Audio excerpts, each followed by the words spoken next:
আসসালামু আলাইকুম বন্ধুরা। আশা করি ভালো আছেন।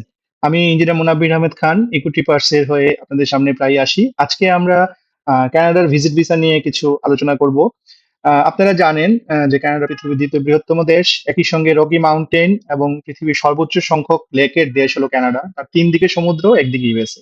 ভ্রমণ পিপাসীদের জন্য অবশ্যই কানাডা একটা উত্তম গন্তব্য। আ এখন অনেকে হয়তো কানাডা নিয়ে চিন্তা করতেছেন বা কানাডা ভিজিট ভিসার জন্য আবেদন করবেন। কিভাবে করবেন? কি, কি করতে আপনার লাগবে? সেটা নিয়ে আপনারা হয়তো চিন্তা করতেছেন। তো এই ক্ষেত্রে আমরা ইকো ট্রিপার্স আপনাদের সঙ্গে আছি। আমরা আমাদের সর্বোচ্চ আমাদের প্রফেশনালিজম দিয়ে চেষ্টা করব, এক্সপার্টাইজ দিয়ে আপনাদের যাতে ভিজিট ভিসা প্রসেসিংটা সুষ্ঠুভাবে হয় এবং সাকসেস হন আপনারা। তো কানাডা রিসেন্টলি একটা ডেভেলপমেন্ট আছে যে ওরা ওদের পার্ক কানাডা বা কানাডার যে টুরিস্ট স্পট গুলা আছে, প্রভিন্সিয়াল পার্ক গুলা, তাতে তাদের টিকিট যে আছে, এন্ট্রি ফি গুলা অনেক রিডিউস করে দিয়েছে, অনেক ক্ষেত্রে নীল করে দিয়েছে। তো এটা থেকে একটা ইন্ডিকেশন আমরা পাই যে কানাডা আবার ট্যুরিস্টদের জন্য তাদের দরজা ওপেন করতে যাচ্ছে। তার সঙ্গে 2026 আপনারা জানেন যে বিশ্বকাপের একটা ইভেন্ট কানাডাতে হবে, ইউএসএ এবং মেক্সিকোর সঙ্গে প্যারালালি। তো সেক্ষেত্রে তারা কিন্তু আসলে এখন সর্বোচ্চ পর্যায়ে প্রস্তুতি নিচ্ছে অধিক সংখ্যক ইন্টারন্যাশনাল ট্যুরিস্টদেরকে তাদের দেশে আমন্ত্রণ জানানোর জন্য। কানাডা ভিজিট ভিসার ক্ষেত্রে আমরা যে ধরনের ভুলগুলা করি সাধারণত, প্রথমেই হলো যে একটা ভিজিট ভিসার সর্বপ্রাণ হলো লেটার অফ পারপাস। এখন লেটার অফ পারপাসটাকে মানে মেরুদণ্ড বলতে পারেন আপনার ভিজিট ভিসা প্রসেসিং এর ক্ষেত্রে কানাডা।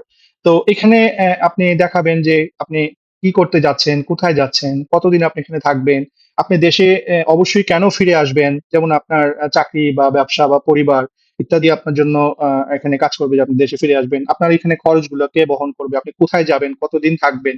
তো এই ক্ষেত্রে একটা ব্যালেন্স লেটার অফ পারপাস কিন্তু জরুরি এবং এইটার ক্ষেত্রেই 99% ক্ষেত্রে আমরা প্রসেস মানে অ্যাপ্লিকেশনের সময় ভুল করি এবং দেখা যায় আমাদের ভিজিট ভিসাটা সাকসেসফুল হয় না। সেকেন্ড যে জিনিসটা আপনার ইম্পর্টেন্ট সেটা হলো ট্রাভেল আইটিনারি। ট্রাভেল আইটিনারিটা কানাডার জন্য খুবই জরুরি। আপনাকে যেটা বুঝতে হবে যে কানাডা পৃথিবীর দ্বিতীয় বৃহত্তম দেশ, যার পূর্ব থেকে পশ্চিমে শুধু প্লেনে ভ্রমণ করতেই লাগে 6 ঘন্টার মতো সময়। আমাদের এখান থেকে ঢাকা থেকে মক্কা মদিনা যেতে যে সময় লাগে তার চেয়েও বেশি সময়। তাহলে আপনি প্লেনের ডিস্টেন্সটা দিয়ে চোখটা বন্ধ করে ডিস্টেন্সটা আপনি একটু চিন্তা করেন। ৫টা টাইম জোন, মানে এক প্রান্তে যদি সূর্য উঠে আরেক প্রান্তে তখন মানে ভোর রাত, এরকম একটা বিষয়। তো এই ক্ষেত্রে আপনি কোথায় যাবেন, কোথায় থাকবেন, কতদিন থাকবেন, কিভাবে যাবেন, কোথায় কোথায় আপনি হোটেল নিবেন, এই ক্ষেত্রে এই জিনিসগুলো কিন্তু কানাডিয়ান যখন তারা ভিসা অফিসার আইআরসি প্রসেস করে এই জিনিসটা খুবই মনোযোগ দিয়ে দেখে এবং আপনার ইন্টেনশনটা কিন্তু তারা এখান থেকেই অনেকটা বের করে ফেলতে পারে। এবং এখন দেখা যায় আপনি টরন্টোতে নামলেন, টরন্টো থেকে আপনি বললেন পরের দিনই ভ্যাncouver চলে যাবেন। তারপরের দিন আবার আপনি বললেন টরন্টো ভ্যাncouver। মানে একটা যদি এই জিনিসটা সামঞ্জস্যপূর্ণ না হয়, তাহলে কিন্তু আপনার প্রাইভেট আইটিনারি ক্ষেত্রেও অনেক ক্ষেত্রে আপনার ভিসা আ বাতিল হতে পারে। তারপরে হলো ৩য় যে ইম্পোর্টেন্ট সেটা হলো ডকুমেন্ট প্রিপারেশন। কানাডা ভিসার ক্ষেত্রে এটা এত ভাস্ট এবং এটা এতটাই সূক্ষ্ম যে আপনাকে সঠিক এবং কমপ্লিট ডকুমেন্টস অবশ্যই আপনার রিজেকশন এড়ানোর জন্য জমা দিতে হবে। আপনার সম্পূর্ণ যত পাসপোর্ট আছে, আগের ভিসা, স্ট্যাম্পিং সহ আপনার ব্যাংক স্টেটমেন্ট মিনিমাম ৬ মাসের, আপনার ইনকাম প্রুফ যেমন সেলারি, ট্যাক্স রিটার্ন, ব্যবসার আপনার যদি বিজনেসম্যান হন কাগজপত্র, আপনি যদি চাকরিজীবী হন আপনার এনওসি, ছুটির আবেদনপত্র এবং এনওসিটাও কিন্তু অনেকটা আইটিনারির সঙ্গে আপনাকে একদম সূক্ষ্মভাবে মিলাতে হবে। এখন দেখা গেল যে আপনার এনওসিতে ছুটিতে জয়েনিং আছে মনে করেন নেক্সট সানডের এত তারিখের সানডের সকালবেলা। আপনি প্লেন যে টিকেট জমা দিচ্ছেন যাতে আপনি ওইদিন বিকালবেলা নামতেছেন। এই সূক্ষ্ম, সূক্ষ্ম বিষয়গুলা কিন্তু এইখানে আসলে অনেক আ মানে ভ্যালু এড করে এবং যেহেতু কানাডার ভিজিট ভিসাটা টোটালি ডকুমেন্ট আ নির্ভর এবং এআই দিয়ে এটা বাছাই করা হয় প্রাইমারি। সুতরাং এই ছোট, ছোট জিনিসগুলো কিন্তু মানুষের চোখ এড়ালেও এআই এর চোখ কিন্তু এড়ায় না। তারপরে আপনার সম্পত্তি, জমির দলিল, আপনার আগের ফুল ট্রাভেল ডকুমেন্ট এবং এগুলা সঠিকভাবে সঠিক মাপে স্ক্যান করে আপ করা, এই জিনিসগুলা কিন্তু খুবই আপনার জরুরি বিষয় এবং বলব যে আপনাকে প্রচুর মনোযোগ দিতে হবে। তো সেই ক্ষেত্রে ইকো আপনাকে ফুললি প্রফেশনাল সাপোর্ট দিতে সক্ষম।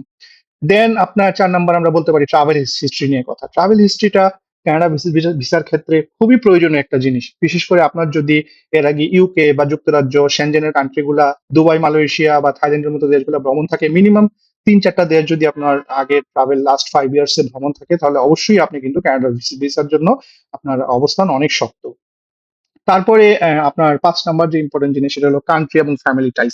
কান্ট্রি এবং ফ্যামিলি টাইজ বলতে আপনি যেটা বুঝায় যে আপনার যে পিছনের দিকে শেকড়ের টান, আপনি যে ওই দেশটা থেকে ব্যাক করে চলে আসবেন। এবং এই ক্ষেত্রে এইভাবে এই কান্ট্রি এবং ফ্যামিলি টাইজ দিয়েই আপনি আপনার পরিবার দেখিয়ে, আপনার আত্মীয়স্বজন দেখিয়ে, আপনার বিজনেস দেখিয়ে, আপনার বাবা-মাকে দেখিয়ে, আপনার প্রপার্টি দেখিয়ে, আপনার ব্যাংক স্টেটমেন্ট দেখিয়ে আপনি কিন্তু সেটা প্রমাণ করবেন যে আপনি কানাডাতে থেকে যাবেন না, অবশ্যই ব্যাক করবেন। তারপরে হলো ইম্পোর্টেন্ট হলো স্পন্সরশিপ। এখন যদি আপনি নিজে স্পন্সর হন, আপনার মানে সেলফ ফান্ডেড হন, তাহলে অবশ্যই আপনার বিজনেস বা চাকরির ডকুমেন্টস, আপনার ব্যাংকে কত টাকা আছে, মিনিমাম ১০ থেকে ১২ লাখ টাকা আপনার থাকা দরকার লাস্ট 6 মান্থের ব্যালেন্স। আর যদি আপনার কেউ স্পন্সর হয় কানাডাতে, আপনার কোনো আত্মীয়স্বজন বা বন্ধু-বান্ধব বা কোনো অর্গানাইজেশন, তাহলে অবশ্যই ইনভাইটেশন লেটার, যিনি স্পন্সর হবেন তার স্ট্যাটাস, সে পিআর বা সিটিজেনশিপ হোল্ডার কিনা, এবং তার ফাইন্যান্সিয়াল স্টেটমেন্ট গুলা কিন্তু জরুরি। তারপরে আমরা যেটা মনে করি সেটা হলো যে সার্বিক সহযোগিতা। এক্ষেত্রে কানাডার ভিজিট ভিসা যেহেতু ১০ বছরের ভিসা হয়, এটা কিন্তু একটা বিশাল লাইফের একটা টার্নিং পয়েন্ট বলে আমি মনে করি। এবং এই ক্ষেত্রে ইকো ট্রিপার্স অবশ্যই আপনাদেরকে একটা বাস্তবসম্মত letter of purpose, document guide করবে, আইটিনারি, ট্রাভেল আইটিনারি সাজাতে সাহায্য করবে, এবং ভিসা স্ক্রিনিং এ সম্পূর্ণভাবে আমাদের এক্সপার্টাইজ দিয়ে সাহায্য করা হবে। এখন আমরা ইকো ট্রিপার্স, আপনারা জানেন যে সব ধরনের ট্রাভেল বিষয়ে আমরা আপনাদের হেল্প করে থাকি।